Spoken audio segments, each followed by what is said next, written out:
예수님께서 제자들에게 물었습니다. 사람들이 인자를 누구로 하느냐.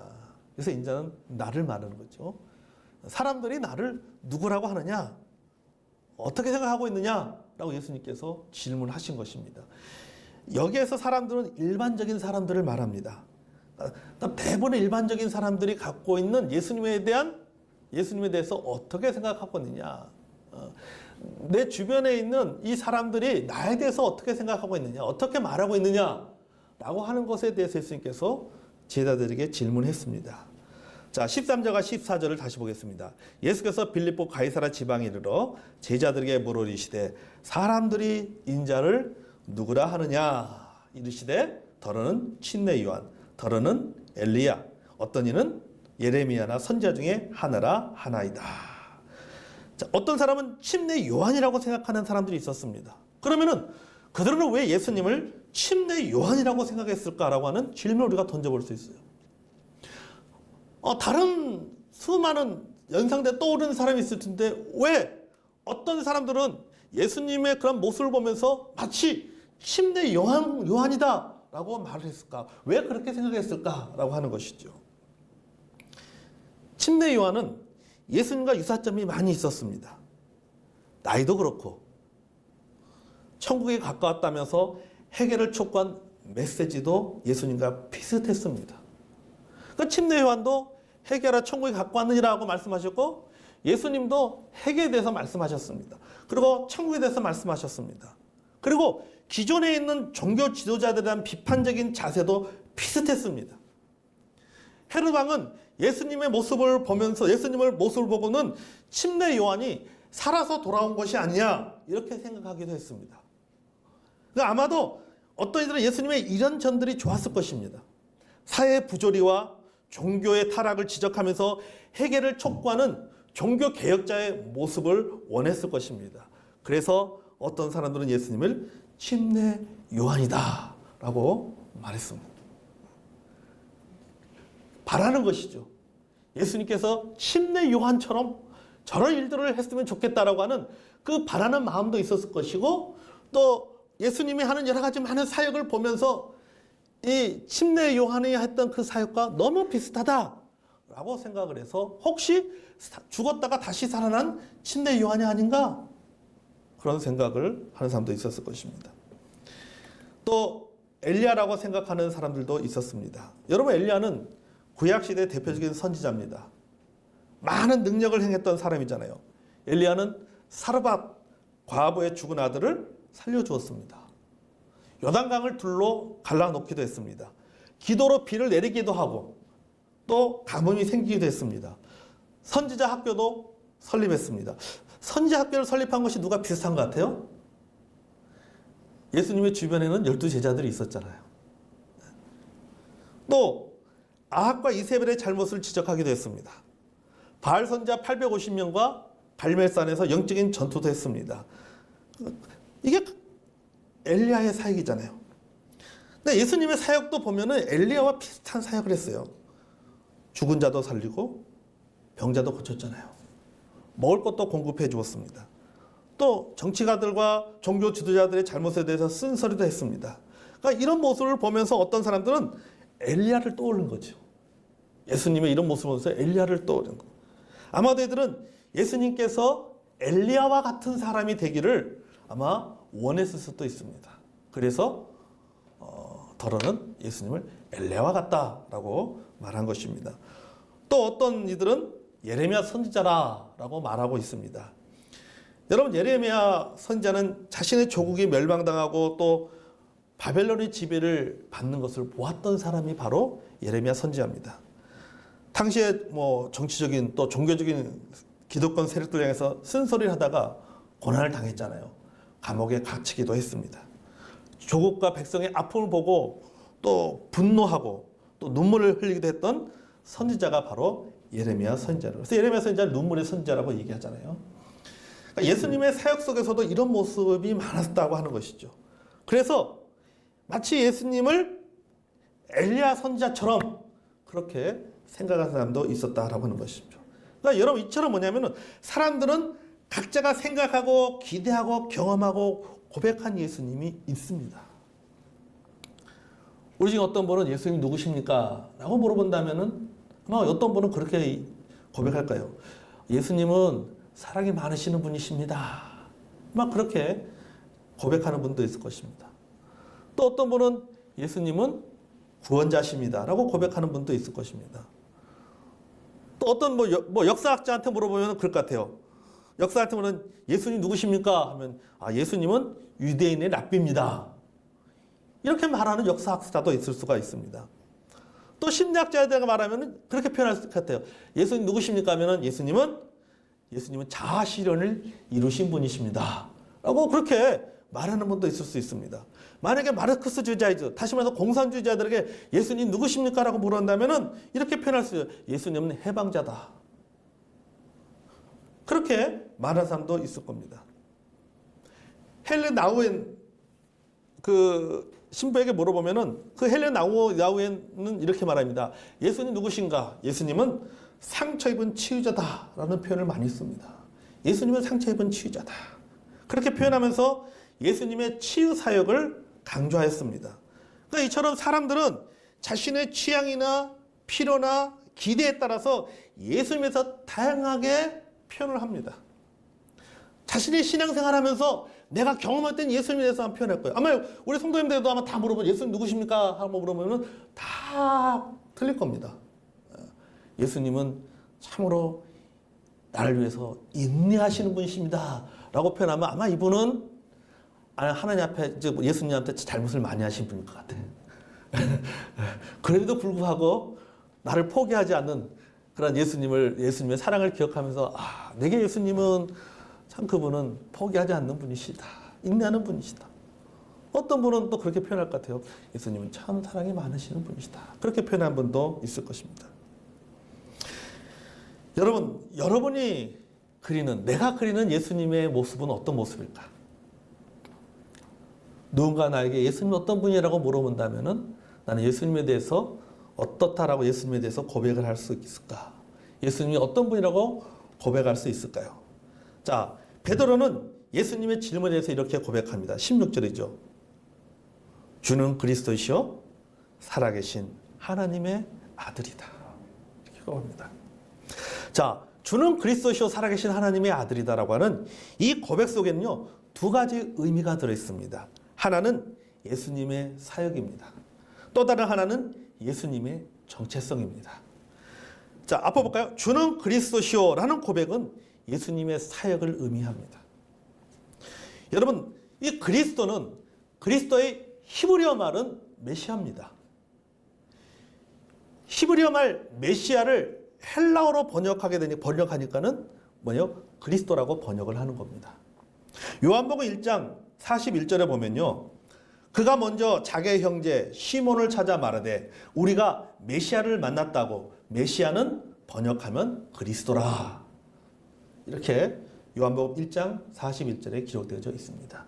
그러니까 구약에서는 메시아, 이 구약의 메시아가 신약의 헬라어로 번역되어 나올 때는 어떻게 번역된다고요? 그리스도라고 하는 것입니다. 자, 구약에서는 메시아예요. 또 신약에서는 그리스도입니다. 그럼 이 무슨 뜻이냐? 메시아와 그리스도의 공통적인 뜻은 뭐냐 하시면 기름 부음을 받았다는 뜻이에요. 기름 부음을 받았다.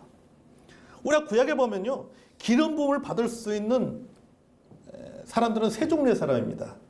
제사장, 왕, 선지자 또는 예언자입니다.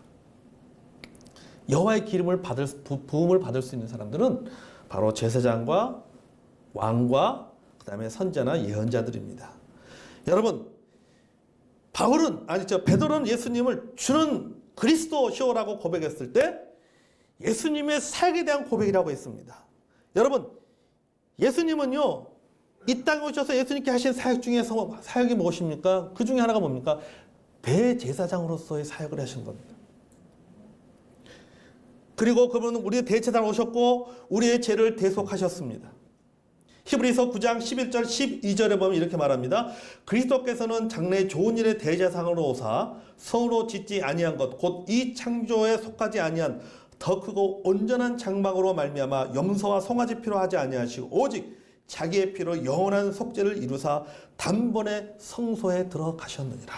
아멘. 그러니까 예수님께서 이 땅에 오신 목적이 뭐예요? 이 땅에 와서 예수님께서 하신 사역이 뭡니까? 우리의 죄를 대속하는 일을 하셨다라고 하는 거죠. 베드로는 예수님을 따라다니면서 수없이 그런 얘기를 들었고 예수님이 어떤 사역하는지를 알고 있었던 거죠. 그래서 그는 주는 그리스도시요 당신은 제사장으로서의 사역을 할 수 있는 기름 부음을 받은 사람이다 라고 고백을 했던 것입니다. 뿐만 아니죠. 왕, 예수님은 평강의 왕으로 오셨습니다. 아멘. 이사야서 9장 6절에 보면 이는 한 아기가 우리에게서 낳고 한 아들을 우리에게 주신 바 되었는데 그 어깨에는 정사를 메었고 그 이름은 기묘자라 모사라 전능하신 하나님이라 영존하신 아버지라. 그 다음에 뭐예요? 평강의 왕이다. 아멘. 평강의 왕. 요한복음 여기 14장 27절에 말합니다. 평안을 너에게 끼치느니 곧 나의 평안을 너에게 주느라. 내가 너에게 주는 것은 세상에 주는 것 같지 아니하니라. 너희는 마음에 근심하지도 말고 두려워하지도 말라. 아멘. 하나님의 평강이 우리 안에 있기 때문에 근심과 두려움이 있지만 그래도 예수님의 이름으로 기도할 때, 예수님의 이름을 의지할 때 우리 마음속에 두려움이 사라지고 평강이 우리 마음에 임하는 것을 우리는 경험합니다. 예수님께서 이 땅에 와서 하신 사역이 뭡니까? 바로 이런 사역을 하신 거예요. 그리고 평강의 예수님의 그 사역이 지금도 우리의 삶 가운데, 내 마음 가운데 일어나고 있는 줄로 믿습니다. 자, 보십시오. 예수님은 선지자로서 역할도 하셨습니다. 선지자는 하나님의 뜻을 보여주고 가르치는 사역을 합니다. 예수님께서 이 땅에서 하나님의 나라의 복음을 전파하고 가르쳤잖아요. 가는 곳마다 하나님의 나라의 복음을 전파하셨습니다. 그리고 가르쳤습니다. 하나님의 뜻을 보여주셨습니다. 하나님의 계시를 나타내 보여주셨습니다. 무슨 역할을 하신 거예요? 선지자로서의 역할을 하신 겁니다. 베드로를 비롯해서 제자들은 예수님의 이런 사역을 보았습니다. 경험했습니다. 그래서 그들은 주는 그리스도시오라고 고백을 했던 것입니다. 성도 여러분, 우리에게도 이런 고백이 있어야 되고 경험이 있어야 됩니다. 아멘. 그냥 단순히 내가 배워서 알고 있는 지식이 아니라 진짜 예수님께서 나의 죄를 위해서 십자가에 달려 죽으시고 내 죄를 다 대속해 주셨다라고 하는 대제사장으로서의 고백이 있어야 됩니다. 그리고 나에게 평강을 주시고 내 마음속에 늘 항상 평안을 주신다라고 하는 평강의 왕으로서의 고백이 우리에게 있어야 됩니다. 나에게 하나님의 뜻을 보여주시고 하나님의 계시를 가르쳐 주신다라고 하는 선지자로서 예수님 누구신가? 예수님은 하나님의 계시를, 하나님의 뜻을 나에게 보여주시는 선지자와 같은 분이라고 하는 고백이 우리의 입술의 고백만이 아니라 우리의 삶을 통해서 경험되어지는 고백이 있어야 될 줄로 믿습니다. 아멘. 자, 또 하나의 고백은 무엇입니까? 예수님의 정체성에 대한 고백입니다. 여러분, 이것은 우리의 신앙의 근간입니다. 베드로는 예수님을 뭐라고 고백합니까? 살아계신 하나님의 아들이다 고백합니다.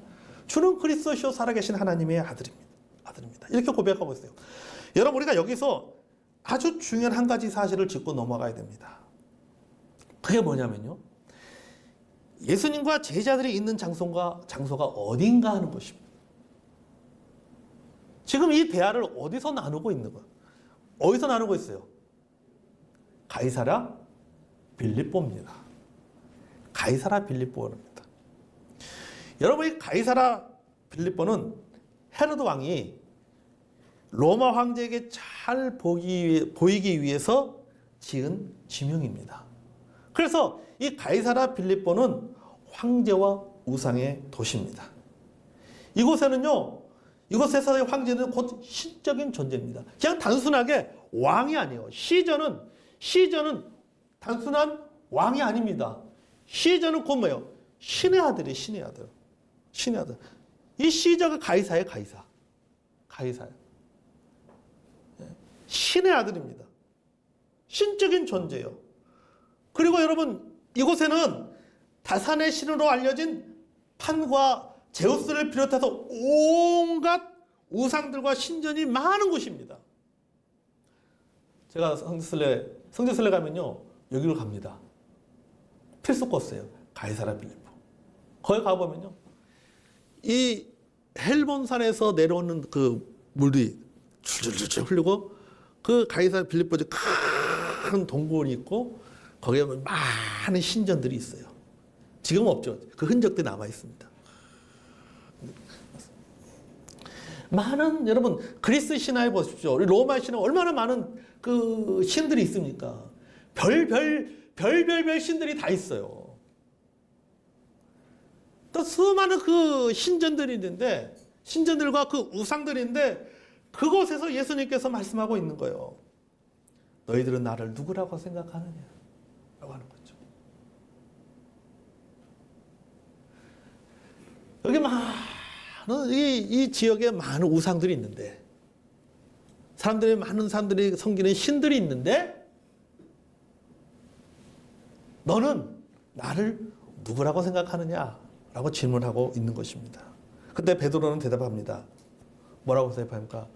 주는 그리스도시요 살아계신 하나님의 아들입니다.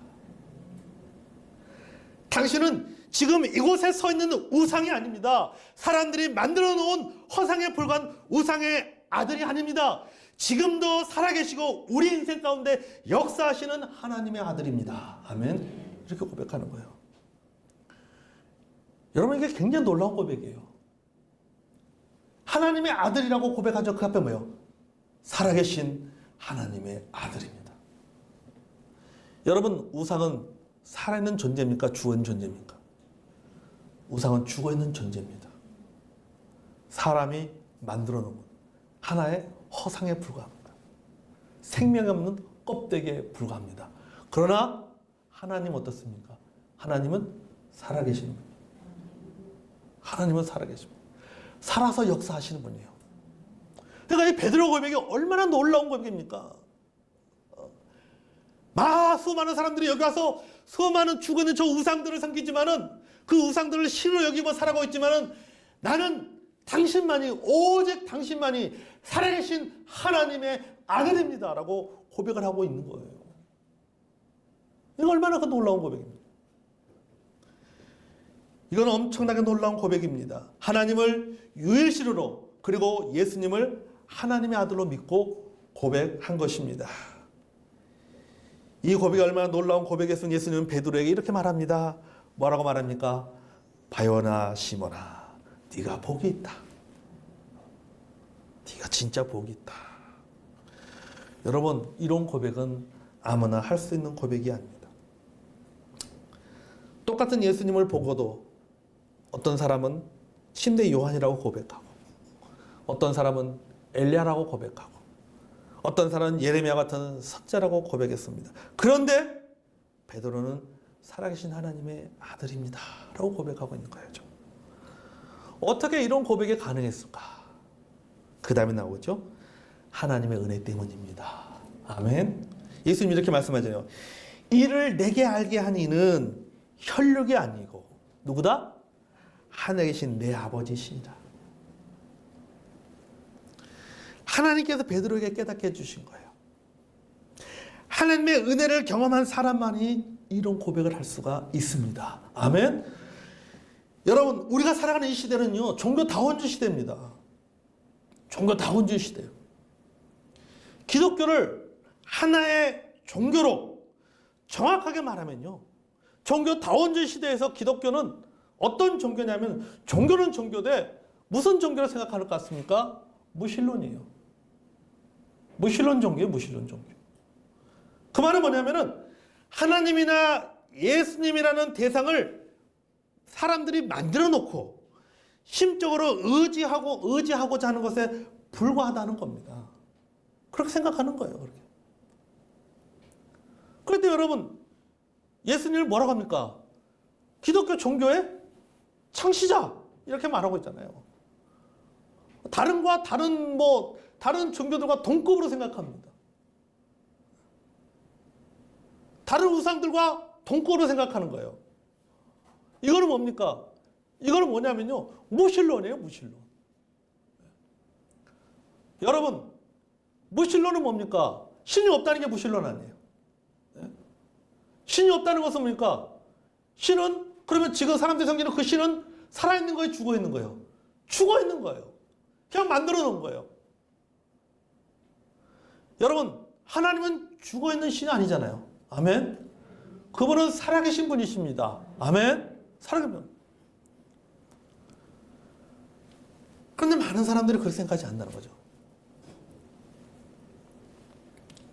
여러분, 우리는 예수님을 살아계신 하나님의 아들이라고 고백합니다. 아멘. 예수님 봤습니까? 예수님 본 적 없습니다. 살아계신 하나님 본 적 있습니까? 살아계신 하나님 본 적 없습니다.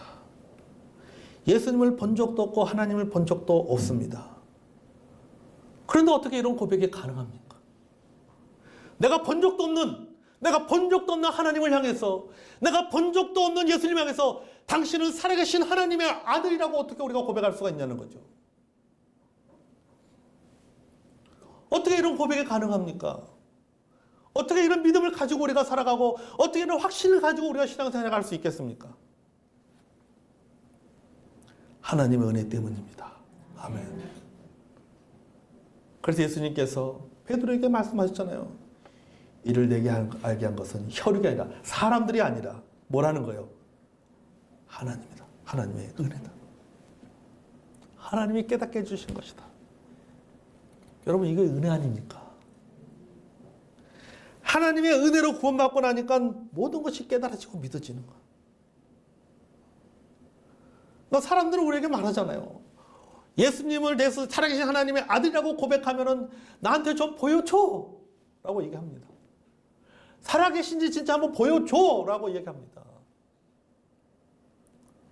아니, 내가 보지 못한 건데 어떻게 그걸 보여줄 수 있어요? 나도 보지 못했다. 보지 못했는데 믿습니다. 여러분, 이게 신비예요. 이게 진짜 신비로운 거예요. 곰곰이 생각해 보세요, 여러분, 진짜. 아니, 여러분, 진짜 곰곰이 말 그대로 검색만 하지 말고 곰곰이 한번 좀 생각해 보세요. 와, 이게 신비롭지 않습니까? 아니, 어떻게 안 본 것을 믿을 수가 있어요?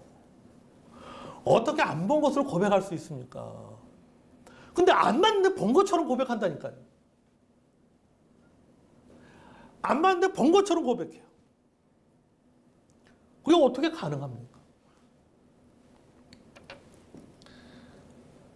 하나님의 은혜입니다. 아멘. 똑같이 예수님을 보고도 어떤 사람은 엘리야다, 침례 요한이다, 예레미야다고 말하는데 제자들은 뭐라고 말합니까? 그분은 그리스도시요 살아계신 하나님이라고 고백할 수 있다고 하는 것은 그것은 그 사람의 하나님의 은혜가 임했기 때문에 가능한 거예요. 아멘. 여러분, 우리 주변에 얼마나 많은 사람들이 있습니까? 그 많은 사람들 가운데 내가 예수님을 믿고 예수님을 살아계신 하나님이라고 고백할 수 있다고 할 수 있다는 것은 그것은 하나님의 은혜가 있기 때문에 가능한 거예요. 여러분, 우리가 그래야 할 예수님의 초상화, 우리가 고백해야 될 예수님은 그리스도시요 살아계신 하나님의 아들입니다. 아멘. 이런 믿음의 고백과 삶이 우리에게 있어야 될 줄로 믿습니다. 아멘. 제가 우리 신앙 고백을 돌아보게 하는 그 글이 있었습니다. 제가 그 글을 이렇게 좀 봤어요. 이 글에 보니까 이런 내용이 있더라고요. 너는 나를 선생이라 부른다. 그러나 너는 나에게 묻지 않는다. 너는 나를 빛이라 부른다. 그런데 너는 나를 바라보지 않는다. 너는 나를 길이라 부른다. 그러나 너는 나를 따르지 않는다. 너는 나를 진리라 부른다. 그런데 너는 나를 믿지 않는다. 너는 나를 생명이라 부른다. 그러나 너는 나를 원하지 않는다. 너는 나를 사랑스럽게 부른다. 그런데 너는 나를 사랑하지 않는다. 너는 나를 의롭다고 한다. 그러나 너는 나를 두려워하지 않는다. 여러분, 그렇지 않습니까? 뭘 말하는 거예요? 고백한 대로 살라는 겁니다. 고백한 대로. 주는 그리스도시요 살아계신 하나님이라고 고백한다면 우리 삶 속에서도 그렇게 살아야 된다라고 말하고 있는 것입니다. 여러분, 우리가 예수님을 그리스도라고 고백한다면 대제사장이신 예수님께 베푸신 대속의 은혜를 누리며 살아가는 저와 여러분이 되기를 원합니다. 아멘. 그분을 왕이신 평강의 왕으로 여기신다라고 우리의 삶 속에 그 예수님이 주시는 평강을 누리며 살아가는 저와 여러분이 되기를 원합니다. 예수님을 선지자로 여기신다면 예수님의 그 말씀에, 그 가르침에 순종하며 살아가는 저와 여러분이 되기를 원합니다. 그분은 또한 누구시라고요? 살아계신 하나님의 아들이라고 했습니다. 그 살아계신 하나님의 아들이 나와 동행합니다. 아멘. 살아계신 하나님의 아들을 나의 유일한 구원자요, 나와 동행하신 분인 것을 믿고 고백하며 살아가는 저와 여러분이 되기를 원합니다. 그것이 우리가 그래야 될 예수님의 진정한 초상화입니다. 흑인이냐 백인이냐 색깔은 중요하지 않아요.